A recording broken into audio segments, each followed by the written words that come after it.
Halo, assalamualaikum warahmatullahi wabarakatuh. Berjumpa lagi dengan Daring Mat channel yang senantiasa menemani teman-teman semua dalam belajar P3K. Oke teman-teman, untuk kali ini ya, untuk sesi ini setelah kita lama sekali break ya, sekitar 1 minggu yang lalu ya kita break setelah memberikan FR. Kemudian Daring Mat channel break sebentar, ini sambil kita nunggu ya pembuatan ebook versi FR ya. Jadi saya harapkan nanti teman-teman bisa menunggu untuk versi FR-nya. Nanti e-booknya kita akan kembangkan sesuai dengan soal-soal yang ada di FR ya, kira-kira simulasinya seperti apa. Oke, selain itu kita juga ucapkan selamat bagi rekan-rekan semua ya, pecinta Daring Mat channel yang telah lolos P3K 2021 di tahap 1. Kemudian bagi teman-teman yang belum lolos, yuk kita belajar lagi, kita lebih semangat, lebih strong ya, supaya nanti di tahap 2-nya tidak mengulangi kesalahan yang sama di tahap 1 dan lebih beruntung gitu ya.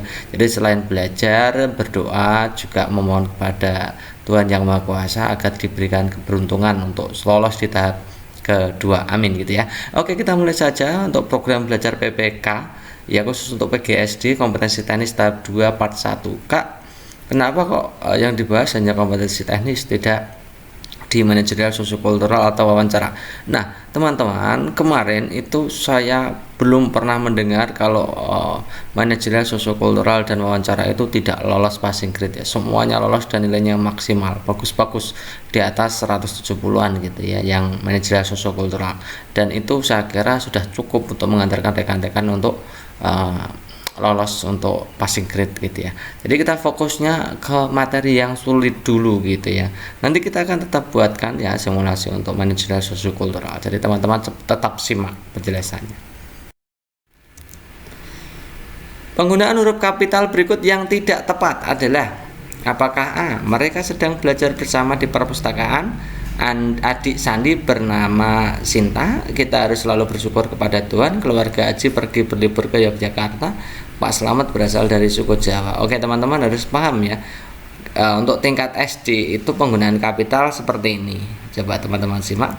Yang pertama, huruf kapital itu digunakan di awal kalimat. Itu dari opsi A, B, C, D semuanya benar. Awal kalimatnya menggunakan huruf besar. Oke. Kedua, huruf kapital digunakan untuk menuliskan huruf pertama nama orang. Nama orang yang dipakai itu adalah Sandi, itu hurufnya kapital. Sinta itu hurufnya besar, sudah benar gitu ya. Slamet, Aji itu juga pakai huruf kapital, itu berarti sudah benar menggunakannya. Oke, berikutnya huruf kapital digunakan pada kata Tuhan dan kata ganti Tuhan. Di situ yang C itu kenapa salah? Itu T-nya kecil, harusnya kan T-nya kapital. Tuhan atau kata ganti nama Tuhan gitu ya, Allah atau Yesus atau apalah gitu ya, itu harus pakai huruf besar.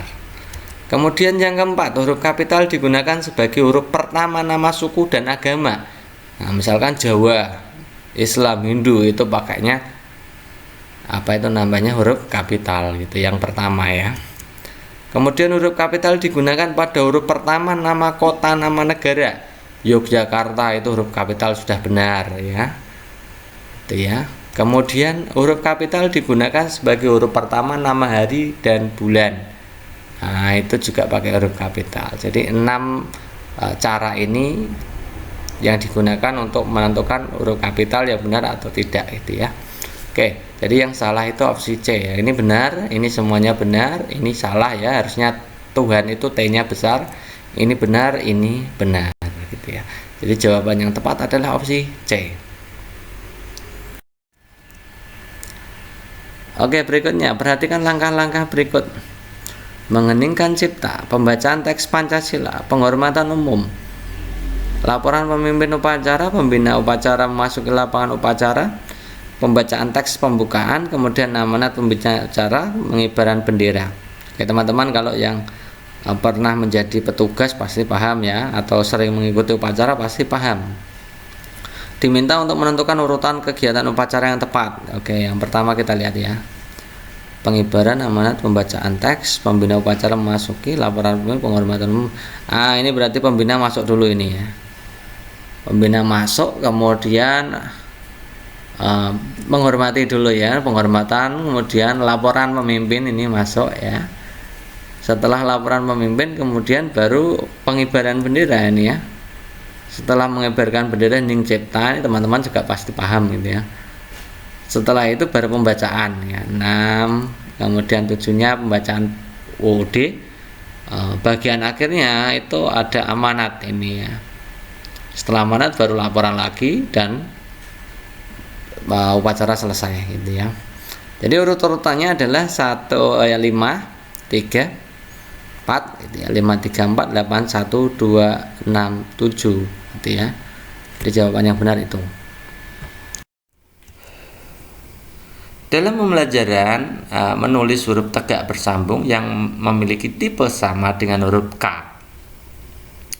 adalah ataukah BHLD, DTB, BHL atau BHDT atau SLH. Nah teman-teman, untuk membelajarkan huruf tegak bersambung teman-teman saya kira juga lebih paham gitu ya. Jadi huruf tegak bersambung itu ada beberapa tipe ya. Yang pertama itu adanya jambul ya, jambul penuh. Itu untuk huruf B, H, K, L. B, H, K, L itu jambul penuh. Kemudian kalau jambul setengah yaitu huruf D dan T, itu jambulnya setengah. Ya, jambul kecil gitu ya. Oke, kemudian setelah jambul setengah itu huruf yang tidak memiliki jambul dan juga tidak memiliki ekor. Ini A, C, I, M, N, O, R, S, U, V, W, X, Z itu tidak punya jambul, tidak punya ekor gitu ya.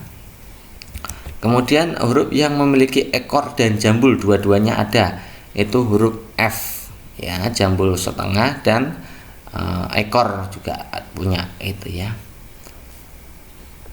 Kemudian kalau yang berekor ada dua ya, huruf berekor itu ada dua, yaitu ekor penuh dan ekor setengah ya.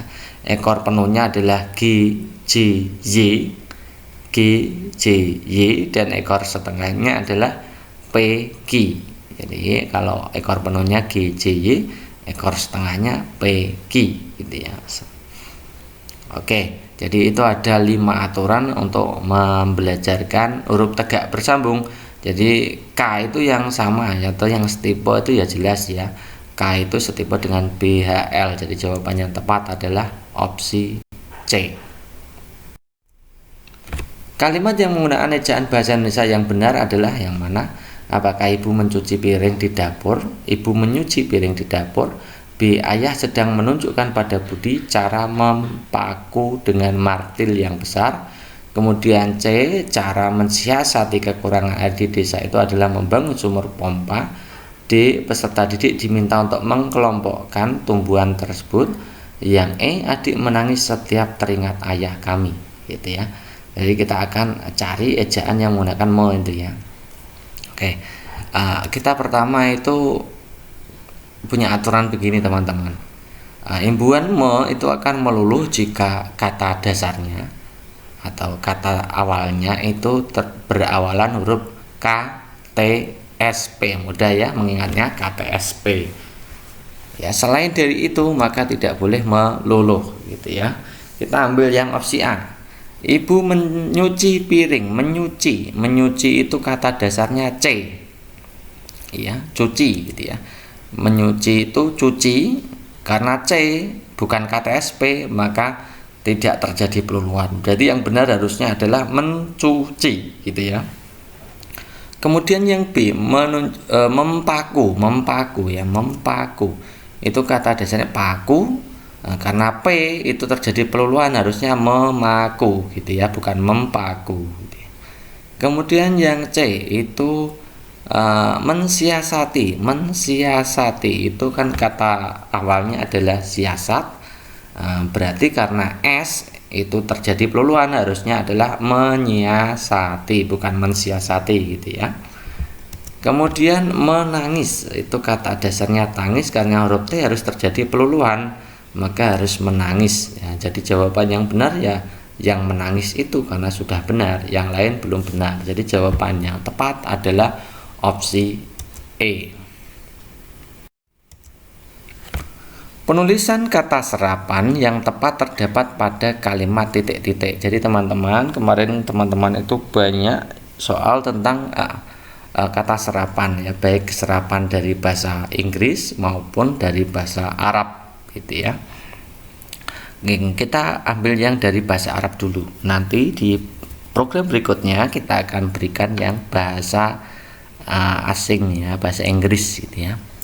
Oke, kita lihat. Makanlah makanan yang berfaedah. Kemudian sesudah salat dia pergi menemui ibunya. Yang C, selama di dunia carilah bekal akhirat sebanyak-banyaknya. Yang D, Ririn rajin membaca Al-Quran setiap malam. Yang E, amal salih akan mendapatkan balasan dari Tuhan yang Maha Esa gitu ya. Yang digarisbawahi itu adalah kata-kata serapan dari bahasa Arab gitu ya.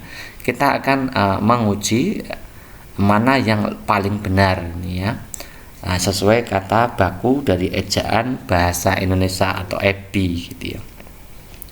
Makanlah makanan berfaedah. Berfaedah yang benar faedah atau apa ya? Faedah itu tidak baku teman-teman. Yang benar adalah yang baku di ejaan bahasa Indonesia adalah faidah ya, faidah gitu ya. Jadi opsi A jangan dipilih gitu ya. Kemudian yang B, sesudah salat dia pergi menemui ibunya. Salat itu benar apa salah? Nah, salat itu ternyata baku. Yang baku ya salat itu. Yang sholat itu tidak baku. Gitu menurut ejaan bahasa Indonesia gitu ya. Kemudian akhirat. Yang benar akhirat atau akhirat ya. Akhirat itu tidak baku teman-teman. Yang baku harusnya adalah akhirat ya. Ya, akhir. Kemudian Al-Quran itu juga tidak baku. Yang benar adalah strip Quran ya, tidak pakai tanda petik ya, tidak dispasi tapi pakainya strip. Itu yang benar. Amal salih, yang benar amal salih apa amal soleh apa amal saleh ya. Kalau dalam bahasa Indonesia itu yang benar adalah amal saleh, tidak pakai H. Jadi tidak SHA gitu, bukan SHALIH juga bukan. Jadi amal salih itu tidak baku, amal soleh juga tidak baku. Yang baku adalah amal saleh. Gitu ya. Jadi kadang-kadang kita itu terbiasa dengan ejaan-ejaan Arab tapi tidak tahu kalau ternyata setelah diserap ke bahasa Indonesia menjadi berubah ya. Meski faedah jadi harusnya faidah dalam bahasa Indonesia. Salat biasanya kita tulis juga sholat gitu ya. Akhirat itu ya akhirat yang benar gitu ya. Gitu ya. Jadi jawaban yang tepat yang mana tadi? Salat gitu ya. Jadi jawaban B itu yang paling benar. Next berikutnya ada pertanyaan panjang sekali ya. Ada pertanyaan panjang yang terkait dengan paragraf yang banyak sekali di sini. Coba kita lihat ya, lomba kebersihan kampung. Dalam rangka memperingati Hari Ulang Tahun Republik Indonesia, pemerintah daerah mengadakan kegiatan lomba kebersihan kampung. Kegiatan tersebut diikuti oleh semua warga RT di Kampung Durian. Semua biaya mulai dari peralatan, konsumsi, dan hadiah kegiatan ditanggung oleh panitia kegiatan. RT 5 sangat antusias terhadap kegiatan tersebut. Semua warga memulai kegiatan dengan mengumpulkan sampah bekas. Kemudian setelah itu membersihkan selokan tempat jentik-jentik nyamuk berkembang. Tak berhenti di situ, pada sore harinya mereka menghias kampung dengan slogan kebersihan dan menyediakan bak sampah dan menghiasnya.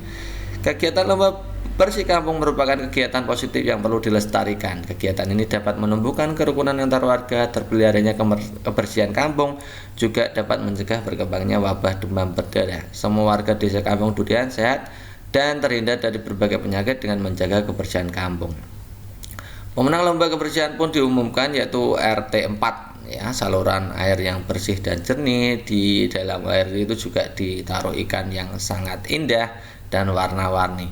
Penataan tempat sampah ya, tempat sampah yang tepat, penanaman tanaman hias yang membuat asri RT 4. Karena kegiatan kebersihan ini dilakukan setiap tahun dan menjadi kebiasaan warga dalam memelihara kebersihan, maka desa ini pun menjadi percontohan bagi kampung lain. Kampung Durian menjadi percontohan sebagai kampung bersih, indah, sehat, dan asri, atau bisa disingkat Kampung Bisa. Lalu ada pertanyaan begini, Nah, berdasarkan teks di atas, paragraf kedua termasuk jenis paragraf. Jadi nanti kalau ada soal seperti ini ya teman-teman, itu usahakan dibaca dulu soalnya gitu ya, jangan dibaca paragrafnya dulu gitu ya. Oke, kita yang paragraf 2 kita sunting di sini ya. Jadi RT5 sangat antusias terhadap kegiatan tersebut. Semua warga mulai kegiatan dengan mengumpulkan sampah bekas dan seterusnya itu ya. Itu apakah masuk di narasi, persuasi, deskripsi, argumentasi atau eksposisi. Nah, teman-teman harus memahami kelima-lima ini ya. Baik narasi itu apa, persuasi itu apa, deskripsi itu apa, argumentasi itu apa, eksposisi itu apa. Ya. Ini kemudian teman-teman harus melihat itu ciri-cirinya apa. Ini dilihat ini ya, ciri-cirinya ini ada. Kemudian setelah itu, kemudian pada sore harinya gitu ya. Ini pada paragraf ini menandakan bahwa urutan kegiatan atau urutan peristiwa atau urutan kejadian gitu ya.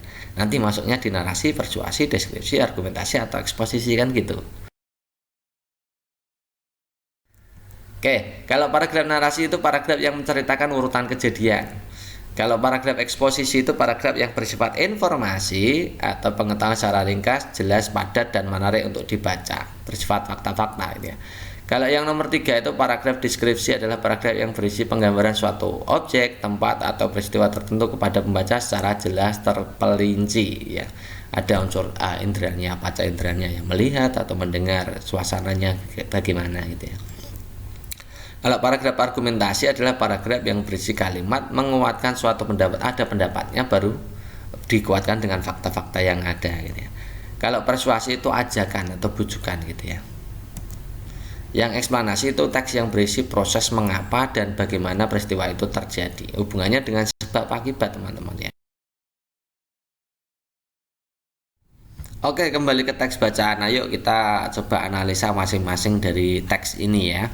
Kita lihat yang teks 1. Dalam rangka memperingati HUT RI, pemerintah daerah mengadakan kegiatan lomba kebersihan kampung. Ini kan berisi tentang informasi ya. Kegiatan tersebut diikuti oleh warga RT di Kampung Durian. Ini juga informasi. Semua biaya mulai dari peralatan, konsumsi, dan hadiah kegiatan ditanggung oleh panitia. Ini juga informasi. Ya, ini fakta, semuanya fakta, dan ini informasi, itu berisi informasi atau teks informatif. Teks informatif maka ini disebut teks eksposisi. Tidak ada pendapatnya sama sekali kan di situ. Ini hanya kayak teks berita. Teks berita itu termasuk teks eksposisi. Ya, tidak ada pendapat di situ. Tapi berisi fakta-fakta dirangkai, kemudian itu namanya teks eksposisi. Kemudian yang paragraf kedua coba kita analisa. RT5 sangat antusias terhadap kegiatan tersebut. Oke, semua warga memulai kegiatan. Nah, ini ada memulai kegiatan. Awalnya itu mengumpulkan sampah, kemudian membersihkan selokan. Itu berarti awalnya mengumpulkan sampah, kemudian membersihkan selokan, kemudian sorenya adalah menghias kampung. Jadi ini ada urutan peristiwa di situ kan ya. Ada urutan kejadiannya. Maka ini disebut teks persuasi. Teks narasi, bukan teks persuasi ya, teks narasi. Kemudian kegiatan lomba bersih kampung merupakan kegiatan positif yang perlu dilestarikan. Kegiatan lomba bersih kampung merupakan kegiatan positif yang perlu dilestarikan. Ini informasi atau pendapat? Ya, ini adalah pendapat ya teman-teman. Kegiatan positif yang perlu dilestarikan. Kegiatan ini dapat menumbuhkan kerukunan antar warga, terpeliharanya kampung, kebersihan kampung. Ya, ini fakta-fakta sebagai penguat pendapat gitu ya. Kemudian semua warga desa kampung sehat, terhindar dari berbagai penyakit. Ini juga pendapat itu tadi ya, penguasaan fakta itu ya. Jadi ini adalah argumentasi. Kalau dimulai dari pendapat, kemudian ada penjelas-penjelas dari pendapat tersebut sebagai bukti, maka itu namanya teks argumentasi. Kemudian berikutnya, pemenang lomba kebersihan pun diumumkan, yaitu warga RT 4. Saluran air yang bersih dan jernih ya. Air jernih, di dalam air itu juga ditaruh ikan yang sangat indah. Berarti kita itu diminta untuk mengamati di situ ya, menggunakan indera mata ya. Saluran airnya bersih jernih, di dalam air itu ada ikan, jadi indah sekali gitu ya. Berarti indera penglihatan kita dipaksa untuk fokus ke teks ini gitu ya. Kemudian penataan tempat, penanaman tanaman hias, ini semuanya dengan menggunakan indera gitu ya. Kita bisa melihatnya gambaran suasana di RT 4 itu seperti apa. Maka ini namanya teks deskripsi. Karena kegiatan kebersihan ini dilakukan setiap tahun dan menjadi kebiasaan warga dalam memelihara kebersihan, maka desa ini pun menjadi percontohan bagi kampung lain. Kampung Durian menjadi percontohan. Nah, ini coba teman-teman. Ini ada ini kan soal ini adalah kampung ini menjadi kampung percontohan, intinya kan gitu kan. Ide utamanya. Kampung ini menjadi kampung percontohan. Nah, Mengapa kampung ini menjadi kampung percontohan? Karena sering menggunakan kegiatan kebersihan di lingkungan di setiap tahunnya. Jadi ini ada sebab akibatnya, ya. Jadi apa dan mengapa hal itu terjadi, maka ini namanya adalah teks eksplanasi, itu ya. Jadi kalau teks itu menyebutkan atau mengisyaratkan di situ ada terjadi sebab akibat atau apa dan mengapa hal itu bisa terjadi, itu namanya teks eksplanasi. Ya, jadi kita sudah memahami ini ya. Jadi paragraf kedua tadi adalah teks narasi yang berisi rangkaian urutan kejadian. Nah, jadi ini teks narasi.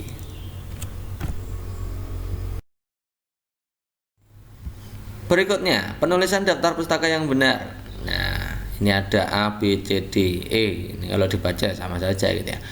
Dan ingat teman-teman, ini banyak teman-teman yang merasa sudah benar menjawab, tapi ternyata itu teledor gitu ya. Ini hampir sama semua, kalau diperhatikan kan hampir sama semua. Oke, kita akan bahas bagaimana sih dalam menyusun daftar pustaka yang benar itu. Nah, misalkan kita contohnya ini, bukunya Family Medical Care volume 4 yang menulis adalah Dr. John F. Knight ya. Penerbitnya Indonesia Publishing House, kota penerbitnya Bandung, tahun terbitnya 2001. Cara penulisnya, namanya harus dibalik gitu ya. Dr. John F. Knight. Jadi Knight dulu baru John F. Ya. Nah, nama dibalik, di antara namanya itu harus diberi koma, ya, jeda. Ya, marga dengan nama itu diberi jeda. Jadi Knight John F. Setelah nama itu dikasih titik. Setelah titik baru tahun terbit, titik lagi masuk ke judul. Judul harus ditulis dengan huruf miring atau italik gitu ya. Family Medical Care volume 4 ditulis dengan huruf miring. Kemudian titik lagi, kemudian baru kotanya, penerbitnya. Kota terbit ya. Kota terbitnya Bandung, kemudian setelah kota terbit itu dikasih titik 2, baru penerbitnya, yaitu Indonesian Publishing House. Ya, ingat tadi ya, nama dibalik, kemudian tahun, kemudian judul buku, kemudian tahun terbit, penerbit kota terbit, kemudian yang terakhir adalah penerbitnya. Koma titiknya harus diperhatikan gitu ya. Oke, kita akan analisa jawabannya tadi. Ya. Analisa ya opsi pilihan gandanya. Kita lihat yang A, Suryani, Dwi, betul ya. Suryani, Dwi, titik, betul. Pengalaman Pancasila dalam kehidupan sehari-hari ini ditulis tegak, ini jelas salah ya. Oke, yang B, Suryani, Dwi, oke. 2001 titik benar. Pengalaman Pancasila benar, betul. Titik Bandung benar. Titik 2 Indonesia Publishing House, oke, benar, ini juga benar ya. Kemudian Suryani Dwi, nah ini Suryani titik Dwi ini salah ya, yang C ya. Suryani titik Dwi harusnya pakai koma ini ya. Yang ini tidak benar. Kemudian yang D, Suryani, Dwi, titik 2001, oke. Pengalaman Pancasila kehidupan sehari-hari, koma ada ini, pakainya harusnya ini titik ya teman-teman ya, bukan koma ya. Kemudian yang E, Suryani, Dwi, benar, titik 2001, pengalaman Pancasila kehidupan sehari-hari, betul, titik, betul. Indonesia Publishing House, kemudian Bandung, ini salah ya, harusnya Bandung dulu, kota terbit dulu, baru penerbit. Jadi ini salah. Jadi jawaban yang tepat adalah opsi B.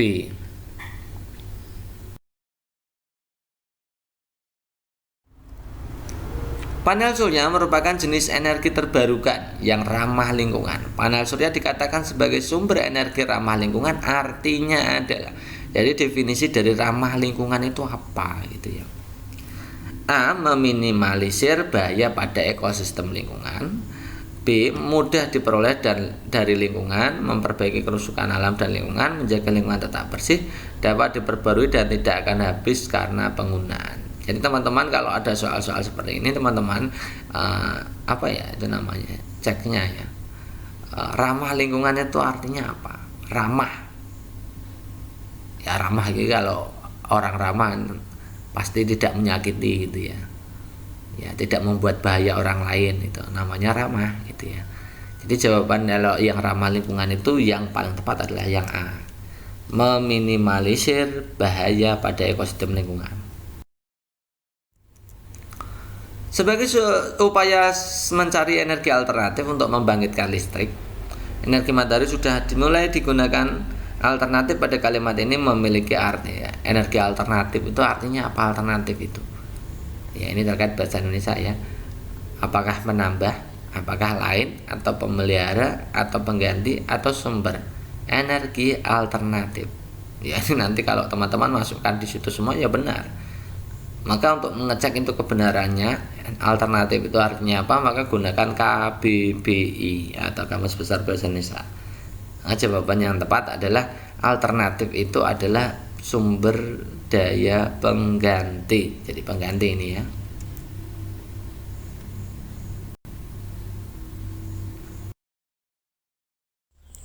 Oke, next berikutnya kata serapan berikut yang benar adalah yang A. Kita lihat buku sekolah elektronik bisa di-download di internet. Yang B. Kegiatan penyuluhan pertanian bisa dilaksanakan dengan workshop. C, D, E-nya tidak hafal nih ya. Ini ada teman yang meminta untuk membahas ini gitu ya. Membahas tentang kata serapan. Jadi teman-teman harus paham kata serapan asing itu yang baku di Indonesia apa gitu ya. Jadi kata serapan itu sebenarnya itu bisa diambil dengan 3 cara. Kalau adopsi itu secara langsung gitu ya, langsung secara langsung. Misalkan internet itu sudah pakainya adopsi, gitu ya, utuh, tidak dirubah apapun. Kalau adaptasi itu menyesuaikan dengan ejaan bahasa Indonesia. Misalkan abstrak itu kan ABST abstrak ABSTRACK kan. Kalau yang di Indonesia ya abstrak gitu aja, tidak pakai CK gitu. Kalau perubahan untuk penyesuaian kata-kata asing ini yang sering kita yang sering muncul ya yang di opsi ketiga ini, perubahan yang terjadi akibat penyesuaian kata-kata asing dengan bahasa lainnya, terjemahan lah gitu ya, terjemahan ke versi Indonesianya apa. Yang ketiga itu versi terjemahannya. Nah, kita akan lihat di download dan workshop, di situ yang digarisbawahi ya, di download dan workshop. Download dan workshop itu apakah kata serapan dalam bahasa Indonesia atau tidak. Coba teman-teman perhatikan daftar kata serapan berikut. Nah, ini saya sajikan kata serapan terbaru ini ya, kata serapan terbaru. Misalnya daring, itu online ya. Online itu tidak baku, yang baku adalah daring. Jadi yang sebelah kiri itu versi Indonesianya gitu ya. Itu yang baku adalah daring, bukan online ya. Jadi misalkan media online itu tidak baku, yang baku adalah media daring. Itu artinya terhubung dengan jaringan komputer. Luring itu offline. Kemudian gadget itu dalam bahasa Indonesianya bahasa bakunya gawe. Kemudian selfie itu swafoto, ini juga penting bahasa-bahasa baru ini teman-teman harus paham. Netizen itu warganet, mouse itu tetikus. Kemudian baby sister itu pramusiwi, kontak person itu narahubung. Kemudian newsletter itu adalah nawala. Itu lembaran cetak berupa pamflet atau surat kabar, itu jarang ya kita menggunakan itu ya. Tipu itu salah ketik ya, salah tik itu saltik, itu bahasa Indonesianya diganti dengan saltik. Kemudian workshop itu yang benar adalah lokakarya gitu ya, lokakarya itu workshop, jadi yang benar adalah lokakarya. Nah, kita buat lagi untuk daftar yang kemungkinan banyak keluar, itu yang ini. Misalkan preview itu bahasa asing, serapan dari asing. Di dalam bahasa Indonesianya bakunya menjadi pratayang. Stand up comedy itu sekarang jadi komedi tunggal. Kemudian flash disk itu dalam bahasa Indonesianya yang baku adalah diska lepas. Download itu dalam bahasa Indonesianya unduh, kemudian upload itu dalam bahasanya unggah, hyperlink itu pranala, server itu peladen, ya peladen penyedia layanan ke komputer lain itu ya. Noise itu derau, gangguan sistem transmisi telekomunikasi gitu ya. Pelantang itu mikrofon itu pelantang ya. Jadi yang benar itu mikrofon apa pelantang? Dalam bahasa Indonesia digunakan adalah terjemahan yaitu pelantang. Ditalki itu portofon gitu ya. Jadi itu sederet sederet kata serapan yang sudah diterjemahkan dalam bahasa Indonesia. Jadi teman-teman harus menghafalkan itu ya. Nah, jadi di download ini salah ya. Download tadi adalah harusnya diunduh gitu ya. Kemudian workshop juga salah. Workshop itu harusnya adalah loka karya. Jadi udah opsi B, opsi C, opsi D, opsi E, teman-teman yang masih ingat silahkan tulis di kolom komentar supaya nanti soalnya menjadi lebih nyata. Ini karena soal-soal asli ya teman-teman ya. Berikutnya kata serapan yang tepat terdapat pada kalimat apakah A. Hari ini akan ada rencana reshuffle kabinet dari presiden terpilih. B. Pemberian tryout sebelum UNBK akan membantu anak dalam mempersiapkan diri. C. Makan sayur dan buah adalah salah satu usaha untuk usaha agar manusia mendapatkan gizi balance. Yang di periode triwulan 3 tahun ini diharapkan tidak akan terjadi defisit anggaran keuangan. Ataukah E kan di akuariumku semua mati karena pemadaman listrik 2 hari berturut-turut. Nah, kita akan analisa yang dicetak tebal itu. Apakah reshuffle, tryout, balance, defisit atau akuarium itu merupakan kata serapan baku untuk yang sudah dibakukan oleh ejaan bahasa Indonesia kita gitu ya. Jadi ada 3 macam kata serapan ya teman-teman. Kata serapan itu ada 3. Yang pertama adalah proses adopsi, di mana kata serapan adopsi ini teman-teman itu dengan cara menuliskannya utuh ya, gelondong gitu ya, utuh dari bahasa asing, tidak terjadi perubahan apa-apa. Contohnya reshuffle. Nah, reshuffle itu ya ditulis reshuffle gitu aja. Reshuffle tidak mengalami perubahan ya, tidak mengalami perubahan tulisan. Hamburger itu juga termasuk adopsi ya. Supermarket itu juga dari bahasa asing dan diambil seluruhnya gitu ya, tulisannya utuh ya, tanpa diubah bagaimanapun ya. Yang kedua ada cara adaptasi, itu dengan cara mengadaptasi ke ejaan bahasa Indonesia. Mengadaptasi itu biasanya seperti ini.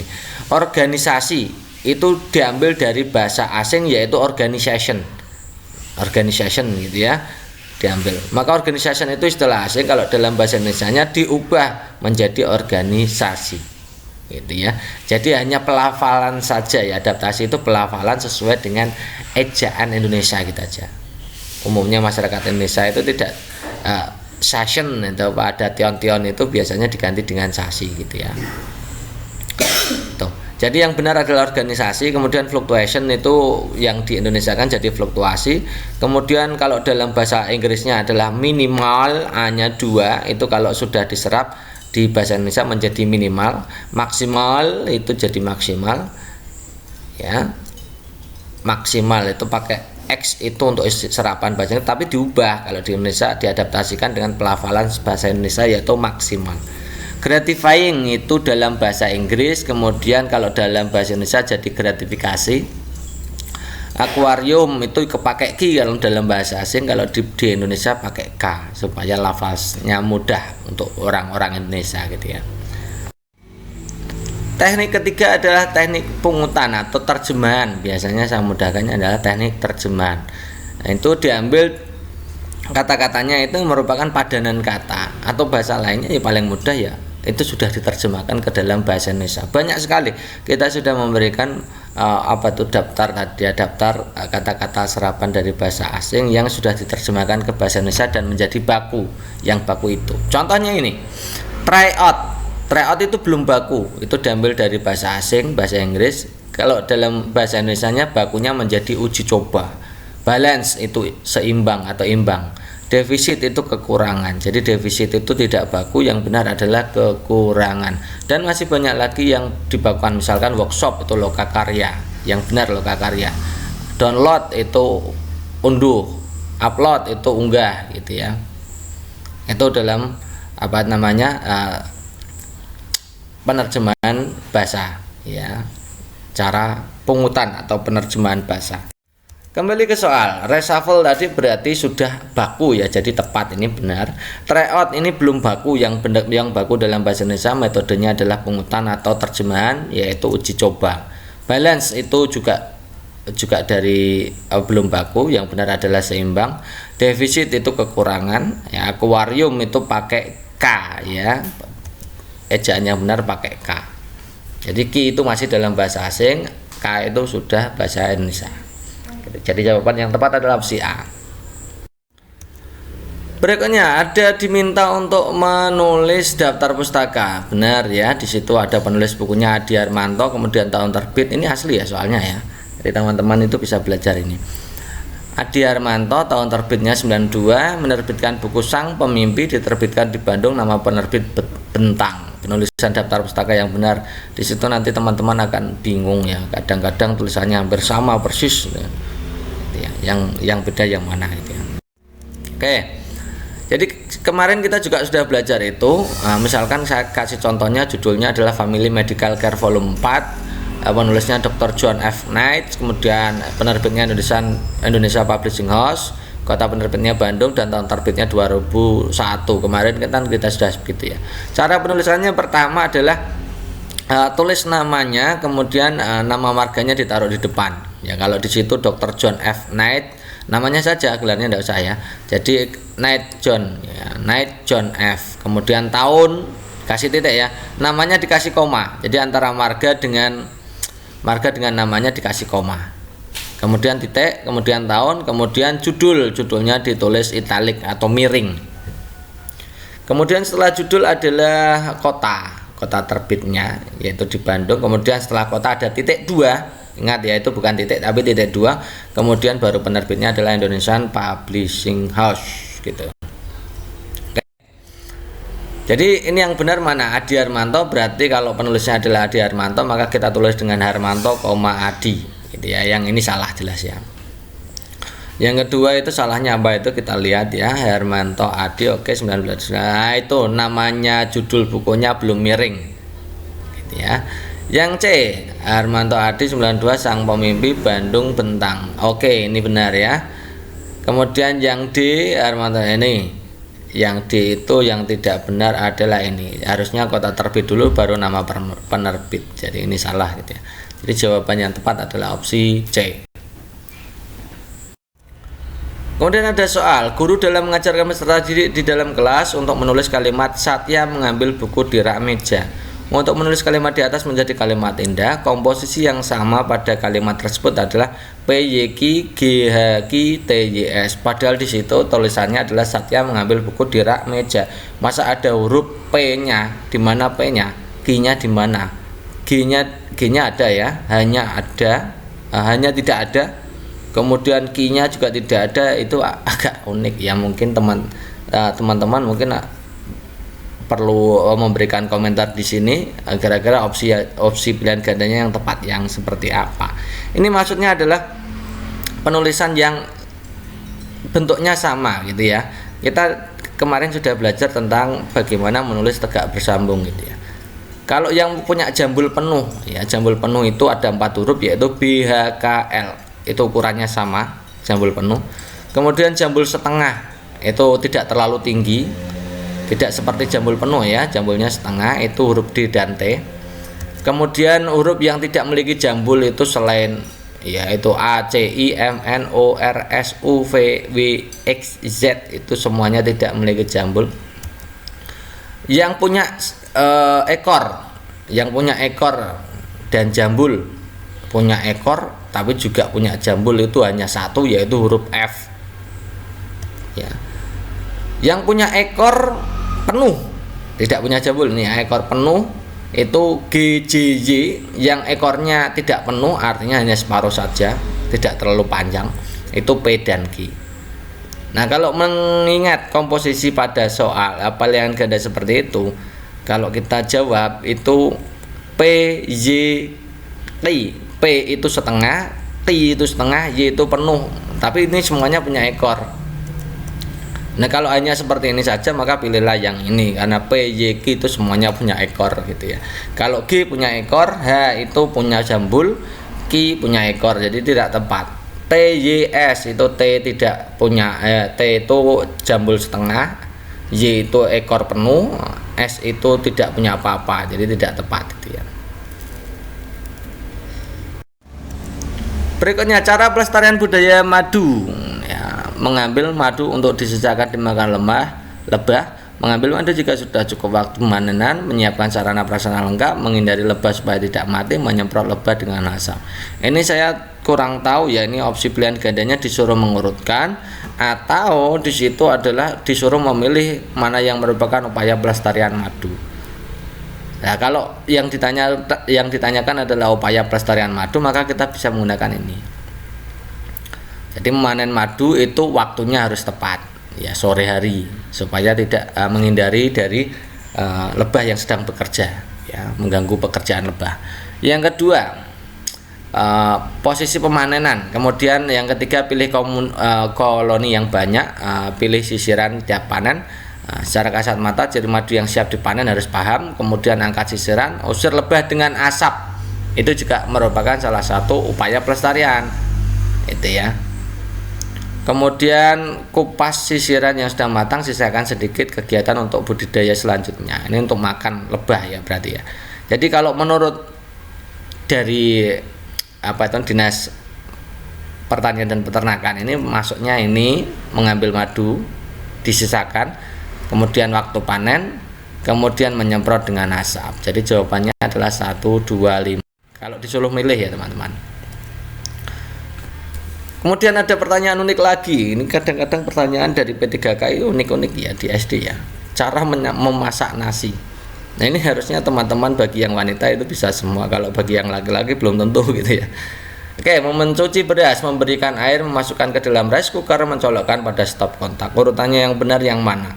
Jadi kalau ada teman yang menjawabnya dari posisi 4, mencolokkan pada stop kontak, itu ya saya kira perlu diperiksakan ke psikiater dulu ya gitu ya. Oke, jadi pertama itu berasnya harus dicuci dulu, kemudian dimasukkan ke rice cooker. Jangan diberi air dulu, tapi dimasukkan berasnya ke rice cooker dulu, kemudian dituang air gitu ya, dituang air sesuai ukuran. Yang terakhir baru dicolokkan ke stop kontak gitu. Jadi jawabannya tepat adalah 1, 3, 2, 4.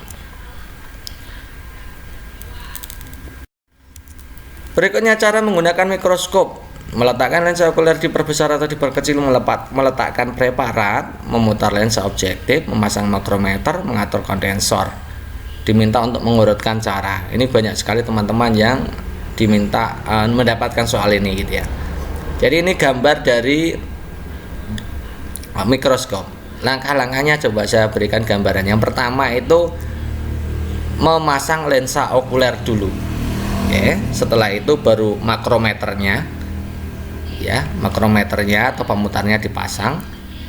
Kemudian memutar lensa objektifnya diputar sampai pas, kemudian diatur kondensornya, kemudian diputar cerminnya ke arah sumber cahaya, ya.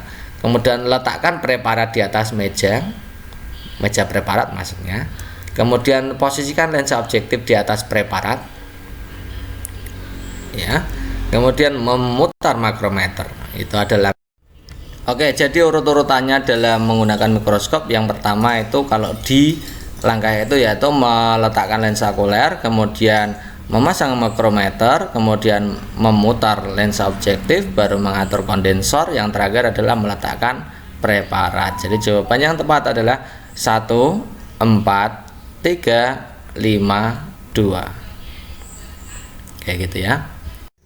Kita awali dengan teks prosedur. Jadi teman-teman nanti banyak sekali teks prosedur, bahkan ada yang dapat 5 teks prosedur. Jadi teman-teman harus benar-benar memahami teks prosedur gitu ya.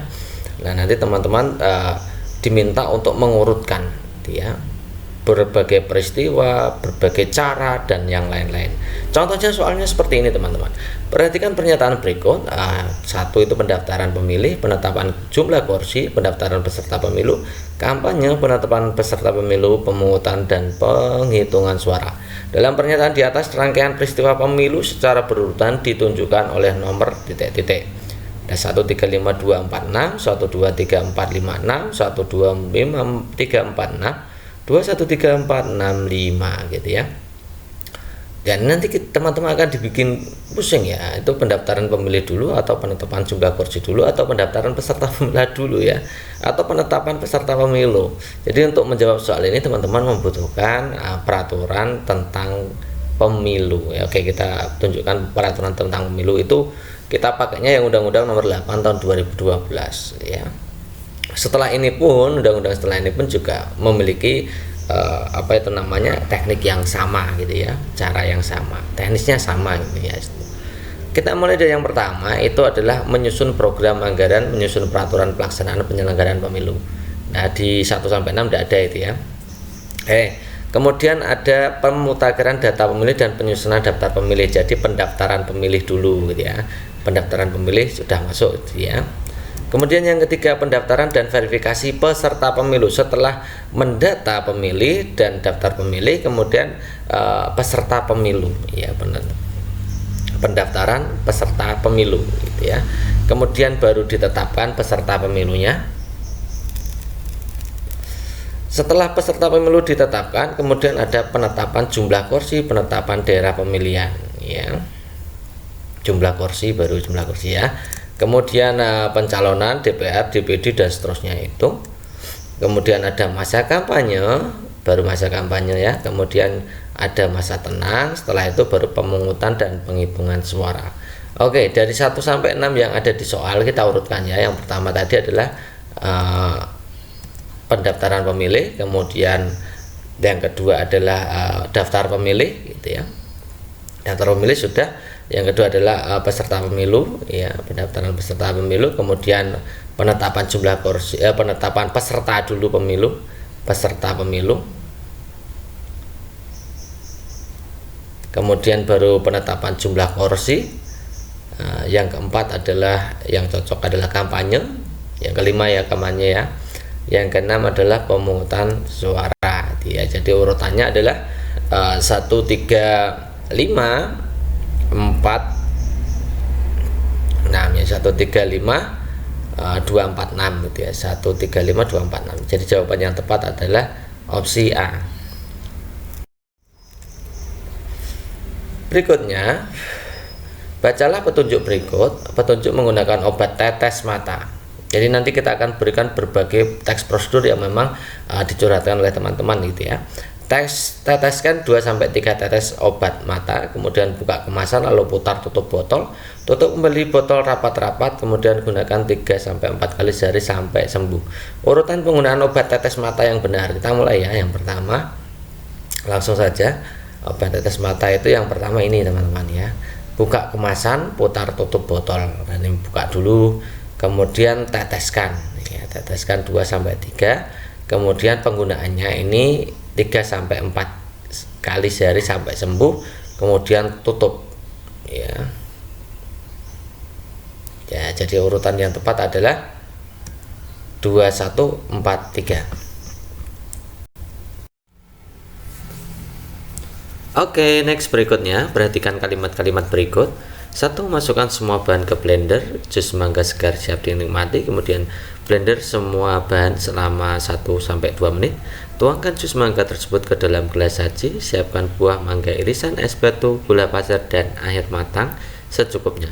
Urutan petunjuk yang tepat membuat jus adalah titik. Oke, kita akan urutkan gitu ya. Ini teks prosedur berikutnya yang sering keluar dalam tes P3K tahap 1 kemarin.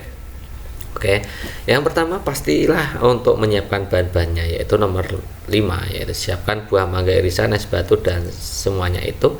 Kemudian masukkan semua ke blender gitu ya. Kemudian di blender selama 1 sampai 2 menit. Kemudian tuangkan jus mangga tersebut ke dalam gelas saji. Yang terakhir adalah jus mangga segar siap dinikmati gitu ya. Jadi urutan yang tepat adalah 5, 51342. Jadi jawaban yang tepat adalah opsi B. Berikutnya, cermati kalimat-kalimat berikut. Masukkan pewangi lantai ke dalam ember secukupnya. Usapkan kain pel pada lantai secara berulang-ulang. Siapkan ember yang berisi air bersih secukupnya. Masukkan kain pel ke dalam ember lalu peras. Urutan petunjuk penggunaan kain pel yang tepat adalah apakah 1423, 3142, 3412 atau 4231. Kita mulai saja. Yang pertama pastilah bahannya, yaitu siapkan ember yang berisi air bersih secukupnya gitu ya. Kemudian masukkan pewangi ya, diberikan pewangi ke dalam ember, kemudian baru kain pel dimasukkan ke dalam ember, kemudian diperas, baru usapkan kain pel ke lantai secara berulang-ulang. Jadi itu prosedur yang tepatnya seperti itu. Jadi nomor ini adalah jawabannya adalah 3142.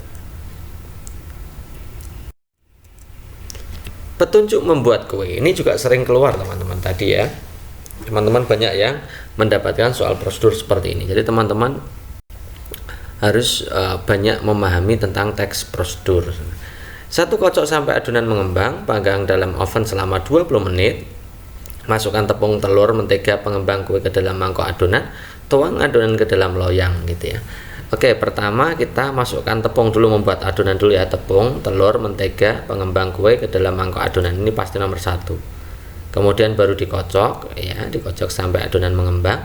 Kemudian tuang adonan ke dalam loyang atau wadah ya. Kemudian yang terakhir panggang dalam oven selama 20 menit. Ini adalah teknik membuat kue gitu ya. Jadi jawaban yang tepat adalah 3142.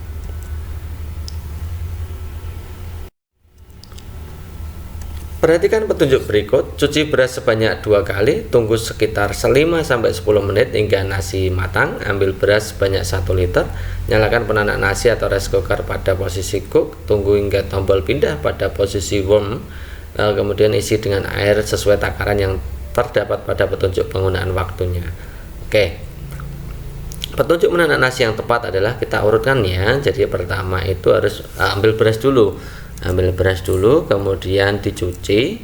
Setelah dicuci kemudian ini ya, isi dengan air sesuai takaran yang terdapat pada penggunaannya. Kemudian berikutnya adalah nyalakan penanak nasi ya. Yang terakhir adalah tunggu 5-10 menit hingga nasi matang. Jadi jawabannya itu urutannya berarti 3, 1, 5, 4, 2. Berikutnya perhatikan kalimat-kalimat berikut. 1. Taruhlah gabus di dalam kaleng. Bungkus kaleng bekas dengan kertas polos. Tancapkan beberapa bunga buatan yang telah disiapkan. Hiasi dengan lukisan atau gambar hingga menarik.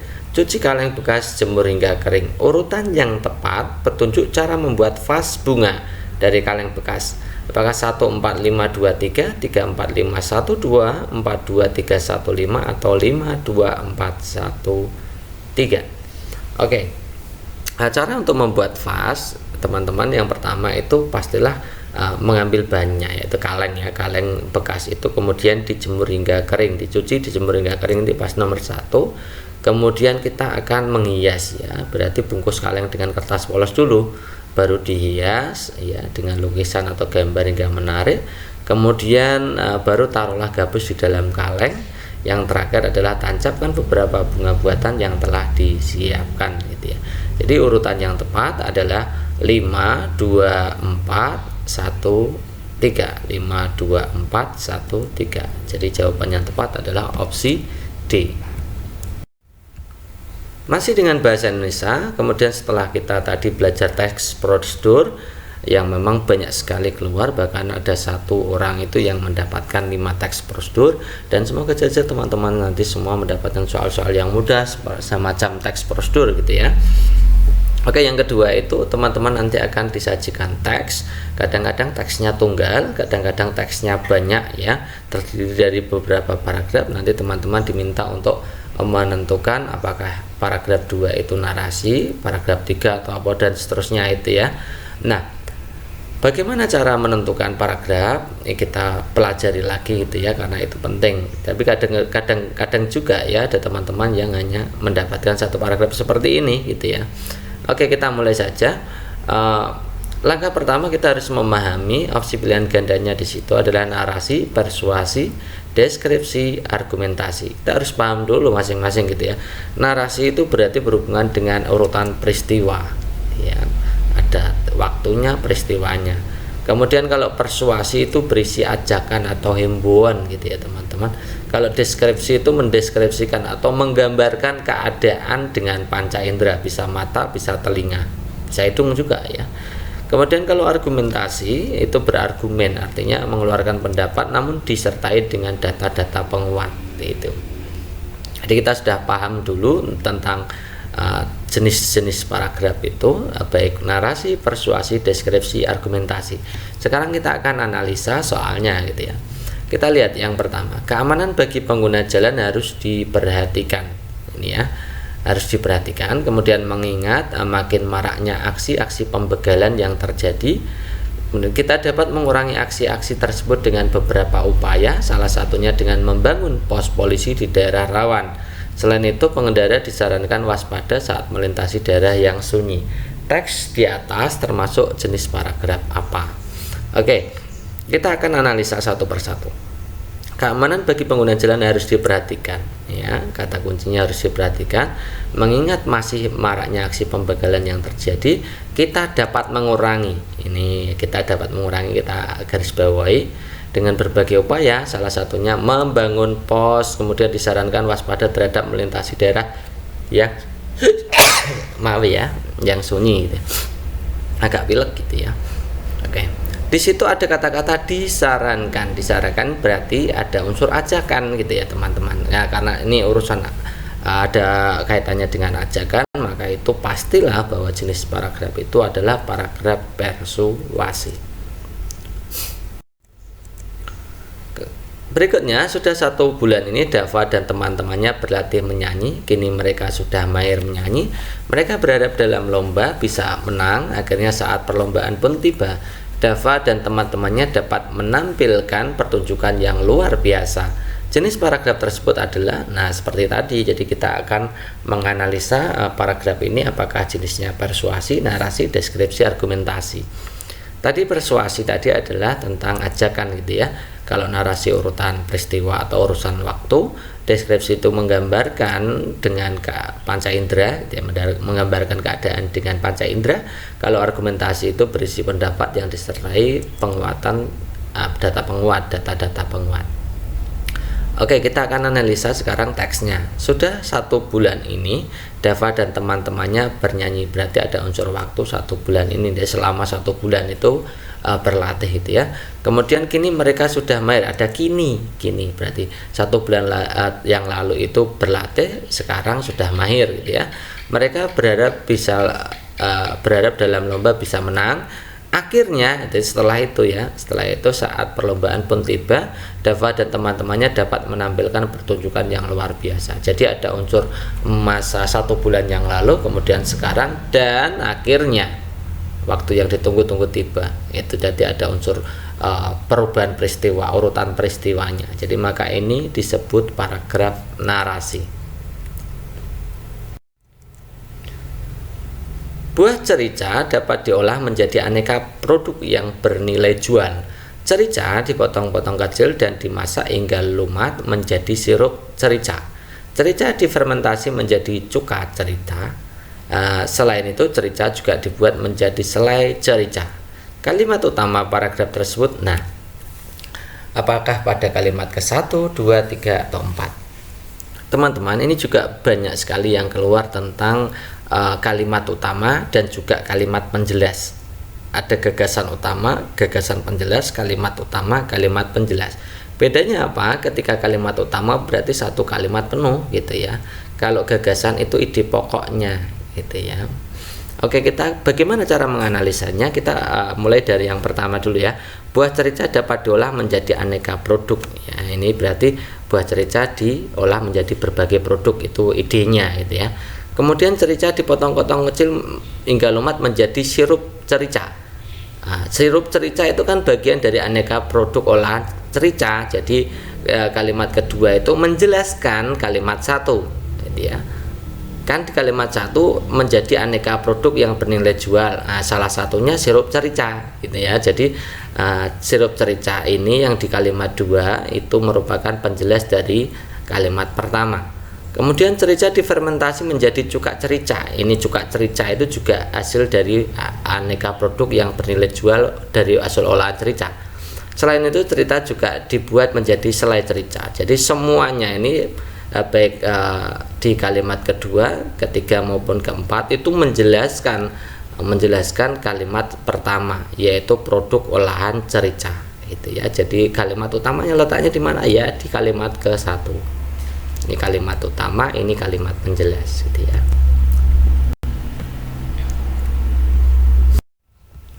Next, berikutnya, siswa SD Sembada diimbau untuk menjaga kebersihan lingkungan sekolah. Menjaga kebersihan lingkungan sekolah dapat dimulai dari kebersihan ruang kelas. Regu piket berkewajiban menjaga kebersihan kelas sepanjang hari. Sampah dimasukkan pada tempat sampah sesuai jenisnya. Sampah plastik dimasukkan pada tempat sampah berwarna biru. Pernyataan yang sesuai dengan isi paragraf tersebut adalah, oke, kita langsung saja menganalisa yang opsi A dulu ya. Sampah plastik dapat didaur ulang menjadi barang yang lebih berguna. Nah, di situ daur ulang menjadi bahan yang lebih berguna itu tidak termasuk dalam isi teks. Maka yang opsi A itu jelas salah, gitu ya. Kemudian yang B, sampah yang akan didaur ulang akan dikumpulkan petugas piket. Ini tadi kita juga tidak membahas tentang daur ulang kan. Jadi apapun yang melekat di situ pasti tidak benar. Yang C, regu piket bertugas memilah sampah yang dapat didaur ulang. Di situ tadi ada sampah dimasukkan pada tempat sampah sesuai jenisnya. Tapi di situ ada kata-kata daur ulang, padahal kita di teks itu tidak membahas tentang daur ulang, gitu ya. Hanya memilah sampah saja, ya. Tapi tidak ada istilah daur ulang di situ. Artinya ini juga tidak. Petugas piket bertanggung jawab pada kebersihan kelas. Yes, ini ya. Jadi jawaban yang tepat adalah opsi D. Oke, next berikutnya. Sudah beberapa sore Wati datang ke rumahku. Sore ini ia datang juga, alasannya ingin mengerjakan PR bersama.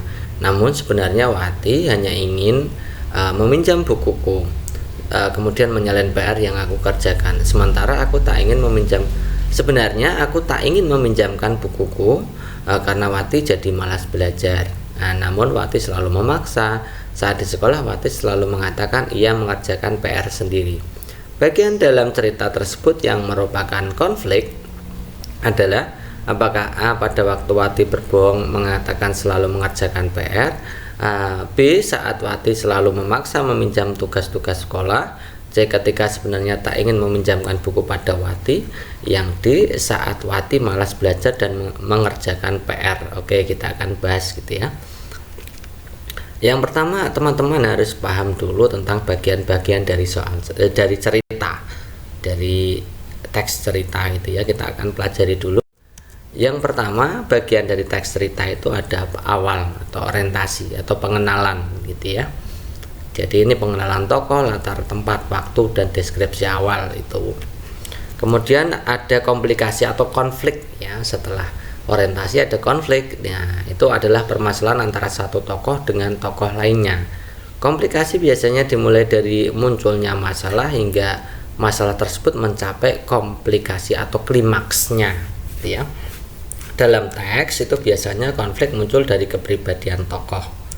Kemudian resolusi itu penyelesaian dari konflik atau permasalahan yang sebelumnya terjadi di bagian komplikasi. Kemudian adanya nilai moral yang diungkap pengarang dalam cerita, itu koda ya. Koda itu amanat atau moral, nilai moral yang diungkap pengarang dalam cerita atau perubahan sikap yang dihadapkan pada akhir cerita. Oke. Nah, kita akan pelajari tentang penyebab-penyebab konflik atau komplikasi pada suatu teks cerita, yaitu adanya pertikaian atau perbedaan pendapat antar tokoh bisa. Kemudian ada perbuatan tokoh yang membuat konflik ya, melakukan sesuatu yang mengakibatkan konflik, atau adanya perubahan sikap tokoh gitu. Nah, kalau kita cermati baik-baik, ini sebenarnya untuk konflik tertingginya itu ketika sebenarnya tak ingin meminjamkan tapi harus meminjamkan. Jadi di dalam hatinya itu tidak ingin meminjamkan, tapi Wati selalu memaksa. Jadi akhirnya dipinjamkan ya. Ada konflik dalam batinnya gitu ya. Ada konflik dalam batinnya. Berarti jawaban yang tepat adalah opsi C ya, ketika sebenarnya tak ingin meminjamkan buku pada Wati gitu ya. Perhatikan kalimat berikut. Ibu membaca koran sambil minum teh di depan teras rumah. Huruf yang sejajar pada kalimat di atas artinya huruf yang memiliki tipikal sama. Kalau misalkan punya jambul ya jambul semua. Kalau setengah jambul ya setengah jambul. Kalau tidak berjambul, tidak berekor ya harus sama. Kemudian ada yang berekor, ada yang setengah ekor. Nah, untuk itu, untuk menjawab soal ini teman-teman harus memahami ini. Jadi kalau huruf jambul penuh, ya huruf jambul penuh itu paling tinggi itu ya, hurufnya harus B, H, K, L. Itu ukurannya harus sejajar. B, H, K, L itu tingginya sama. Oke. Yang kedua, yang agak bawahnya lagi, tidak terlalu tinggi, namanya jambul setengah. Itu hanya huruf D dan T. Kemudian huruf yang tidak memiliki jambul, tidak memiliki ekor. Ini A, C, I, M, N, O, R, S, U, V, W, X, Z. Itu tidak punya jambul, juga tidak punya ekor. Kemudian yang memiliki ekor dan jambul itu hanya huruf F. Yang punya ekor ada dua, yaitu ekor penuh dan ekor setengah gitu ya. Ekor penuhnya adalah G, J, Y. Itu bagian ekornya harus ketinggiannya atau kedalamannya harus sama, G, J, Y. Kalau ekornya setengah harus P dan Q. Itu ya, itu aturan dalam menulis huruf Latin atau tegak bersambung. Kita lihat yang opsi A. I itu harusnya tidak memiliki jambul, tidak memiliki ekor. B itu jambul penuh, maka yang A ini salah. T itu setengah jambul ya. I, K, T. I itu tidak berekor, jadi ini juga bukan ya. K itu jambul penuh, T itu setengah jambul. B, K, L ini benar ya. B, K, L itu tiga-tiganya adalah jambul penuh. B, D, T. B itu jambul penuh, D dan T itu jambul setengah, berarti ini bukan. K, L, T. K dan L itu jambul penuh, T itu jambul setengah, jadi ini bukan ya. Jadi jawaban yang tepat adalah opsi C. Next, pertanyaan berikutnya. Saya dapat soal pemilu ya, mengambil kartu, memasukkan kartu, mengisi jari tinta hitam, menentukan pilihan. Urutan pencoblosan saat pemilu yang tepat adalah yang mana? Jadi kalau ini kan terpotong ya. Jadi pertama itu harusnya registrasi dulu gitu ya. Ya, menukarkan kartu undangan, mengambil kartu kemudian ya. Oke, kita urutkan ya. Mengambil kartu, memasukkan kartu, mengisi jari tinta hitam, menentukan pilihan. Urutan yang pertama pasti ambil kartu dulu. Ini ya. Kemudian setelah ambil kartu masuk bilik. Masuk bilik menentukan pilihan. Kemudian setelah masuk bilik menentukan pilihan, dilipat lagi masukkan dalam kotak ya. Memasukkan kartu dalam kotak. Kemudian kalau mau pulang baru diberi tanda bahwa dia sudah mencoblos dengan menempelkan jari ke tinta hitam dia, jadi 4 ini. Jadi urutan yang tepat harusnya jawabannya adalah 1, 4, 2, 3. Anak kembar yang masih duduk di bangku sekolah dasar itu memiliki sifat yang berlawanan. Rino, salah satu dari anak kembar itu, sangat baik dan rajin membantu orang tuanya bekerja di pasar. Sementara Roni sepanjang harinya kerjanya hanya bermain ponsel. Ia juga sering memaksa orang tuanya untuk membelikan pulsa dan menuruti semua keinginannya. Kalimat utama paragraf tersebut ya, berarti kita akan analisa ya. Jadi kalimat utama itu kalimat pokoknya gitu ya. Yang lain adalah kalimat penjelas gitu ya. Kita lihat yang kalimat pertamanya.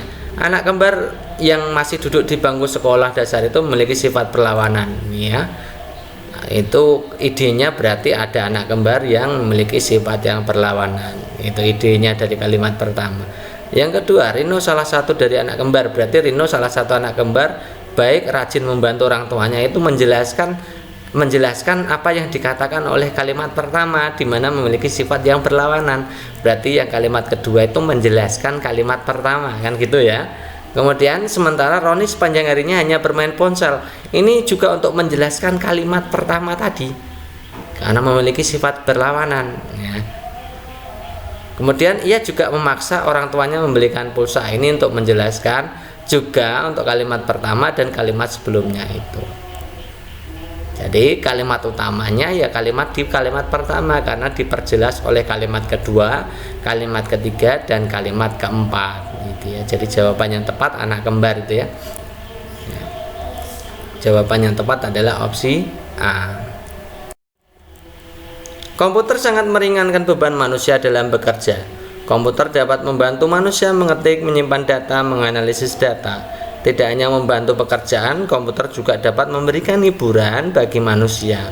Saat bosan, manusia bisa mendengarkan musik, bermain game dari komputer. Ide pokok paragraf tersebut, apakah peralatan komputer, manfaat komputer, menganalisis data, atau sarana hiburan? Jadi kalau ada soal seperti ini tentu saja teman-teman juga sudah tahu ya, ini yang dibicarakan tentang apa sih? Komputer sangat meringankan beban manusia. Apa yang meringankan? Membantu manusia mengetik, menyimpan data. Itu kan berbagai manfaat dari komputer kan. Komputer juga memberikan hiburan, itu juga manfaat komputer. Mendengarkan musik manfaat komputer juga. Jadi jawaban yang tepat otomatis ya adalah yang B gitu ya. Keluarga Adi sangat baik. Mereka tinggal di desa Sukasari. Setiap ada tetangga yang kesulitan, mereka selalu membantunya dengan ikhlas. Mereka tidak pernah mengharapkan balas budi dari tetangga-tetangga yang pernah membantu mereka, yang mereka bantu. Jenis paragrafnya adalah apa? Narasi, deskripsi, eksposisi, persuasi. Oke teman-teman, untuk mengingat kembali teman-teman, saya berikan pengertiannya. Narasi itu berarti ada urutan peristiwanya. Kalau deskripsi itu menggambarkan dengan panca indera. Yang eksposisi itu informasi ya, ringkas, jelas, padat gitu ya, bermakna untuk orang gitu ya. Kalau persuasi itu ada unsur ajakan. Nah tentu saja kalau narasi di situ pada soal itu tidak ada urutan peristiwanya, tidak ada kan gitu. Biasanya kalau urutan narasi itu ada lalu, kemudian, sore harinya, atau bagaimana, ada urutan waktunya. Kalau deskripsi itu menggambarkan menggunakan panca indera, di situ tidak ada misalkan menggambarkan kondisi lingkungannya, tidak ada di situ gitu ya. Jadi pasti bukan deskripsi. Persuasi adalah ada ajakan. Di situ tidak ada kalimat atau kata yang menunjukkan ajakan. Misalkan seyogyanya, seharusnya, sebaiknya gitu kan, tidak ada gitu ya. Maka persuasi juga bukan. Nah, dari paragraf di atas itu otomatis itu adalah eksposisi, karena di situ hanya menginformasikan bahwa keluarga Andi itu sangat baik gitu. Jadi jawaban yang tepat adalah opsi C gitu ya. Pak Beben berencana pergi ke Kabupaten Gunung Kidul minggu depan. Penggunaan huruf kapital yang tepat pada kalimat tersebut adalah titik-titik ya. Oke, langsung saja kita analisa. Langsung saja supaya nanti waktunya cukup. Yang pertama, jadi penggunaan huruf kapital yang pertama itu digunakan pada awal kalimat. Di situ opsi A, B, C, D sudah benar semua. P ya, Pak itu P-nya besar awal kalimatnya.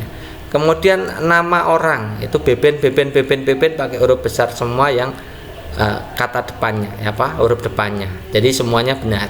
Berencana semua benar. Pergi semua masih sama.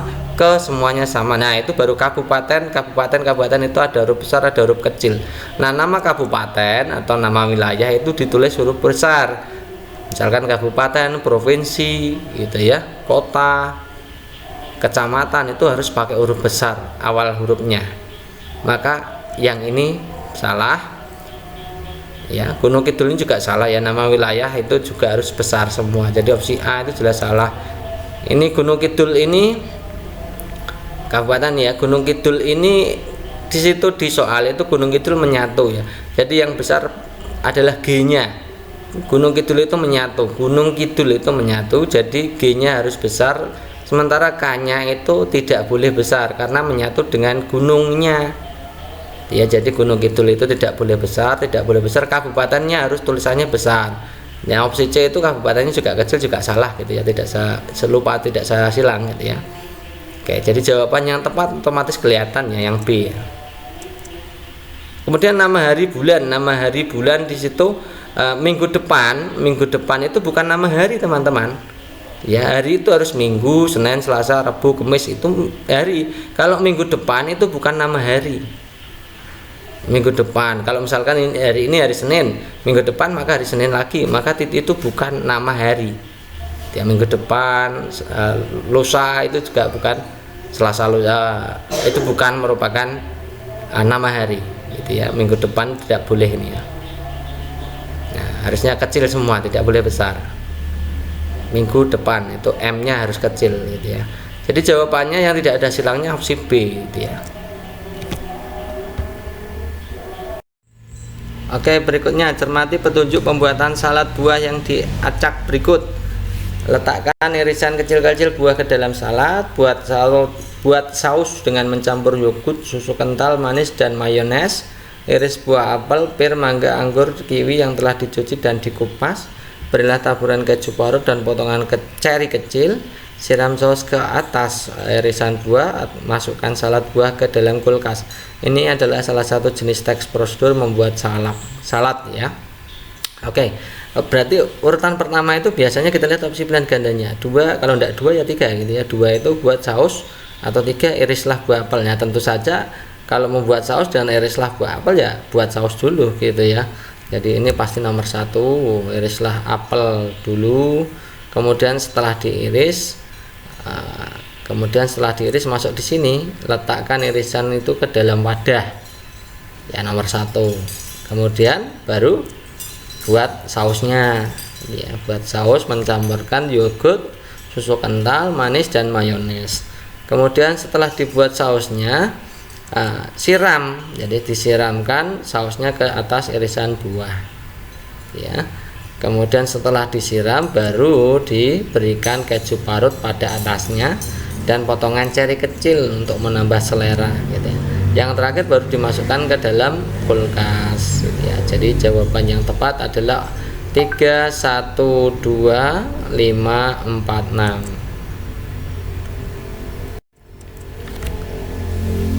Teks prosedur berikutnya, cermati petunjuk penggunaan kamera yang diacak berikut.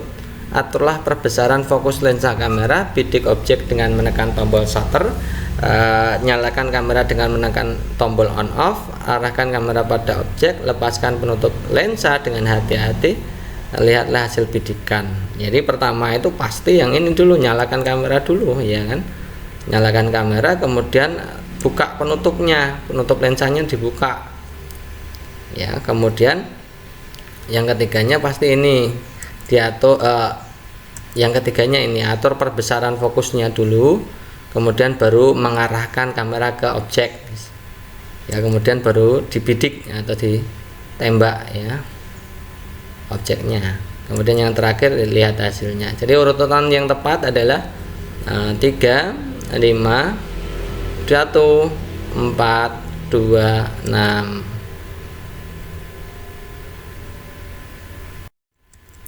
Teks prosedur berikutnya, ada yang pertanyaan tentang penggunaan pelubang kertas. Di situ ada 4 yang disajikan. Yang pertama, ambil kertas kemudian lipat melintang dengan ukuran sama. Posisikan bekas garis melintang tepat pada gambar anak panah yang tersedia. Buka lipatan tersebut lalu diselipkan ke lubang kertas. Tekan alat pelubang kertas sampai kertas dipastikan berlubang. Jadi kalau teman-teman tidak bisa ini berarti tidak pernah menggunakan pelubang kertas gitu ya. Yang pertama, di urutan pertama itu ambil kertas ya. Ambil kertas kemudian dilipat dulu melintang. Nanti ada bekas lipatannya garisnya gitu ya. Kemudian setelah itu ini buka lipatan tersebut, selipan ke pelubang kertas. Posisikan bekas garis melintang tepat pada gambar anak panah yang tersedia, baru ditekan pelubangnya. Jadi urutan yang tepat adalah 1, 3, 2, 4. Teks prosedur berikutnya, membuat lem kertas. Aduk tapioka dengan air menjadi adonan, rebus adonan sampai diaduk, sambil diaduk ya, sambal itu apa itu, sambil diaduk ya. Larutkan tapioka dan air dalam sebuah panci, tunggu sampai dingin dan siap digunakan. Berarti kalau tunggu sampai dingin siap digunakan itu pasti nomor terakhir gitu ya. Angkat panci jika adonan sudah mengental. Jadi nomor 4 itu pasti terakhir. Kalau tidak opsi B ya D gitu aja. Berarti awalnya harus 3 ya. Larutkan tapioka dan air dalam panci ya, kemudian ini aduk tapioka dan air menjadi adonan, kemudian direbus adonannya. Setelah direbus baru diangkat ya, adonannya jadi mengental, baru kemudian yang terakhir tunggu sampai dingin dan siap digunakan. Jadi urutan yang tepat adalah 3, 1, 2, 5, 4.